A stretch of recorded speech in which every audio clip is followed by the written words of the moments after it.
The Dred Scott Decision by Jennifer Wynne, Valentina Haro, Tori DeVille, and Eva Kaminsky. Dred Scott was born in 1799 in Southampton, Virginia. He was originally named Sam, but later he changed his name to Dred Scott. He moved with his owner to Huntsville, Alabama, and later to St. Louis, Missouri. In 1831, Peter Blow died and Dred Scott was bought by a new owner, an army surgeon named John Emerson. Dred went to the free state of Illinois and the free territory of Wisconsin, so he spent quite a bit of time on free soil. In 1843, Emerson died and left his estate to his widow Eileen Emerson. Eileen refused Dred's freedom, which made him get his attorney and sue her for his freedom.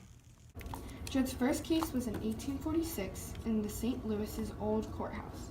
Scott unfortunately lost the first one, but since hearsay evidence is told, the judge granted them to a second trial. In the second trial, which was held in 1850, a jury of some white men heard the evidence and decided that Scott and his family should be free. Since slaves were valuable property, Irene Emerson did not want to lose the Scotts, so she appealed her case to the Missouri State Supreme Court in 1852. The slavery issue was becoming more divisive, causing disagreement or hostility between people nationwide, and it provided reasons to return Dred Scott back to slavery. Originally, Justice Samuel Nelson argued that the case belonged in the state and not a federal court.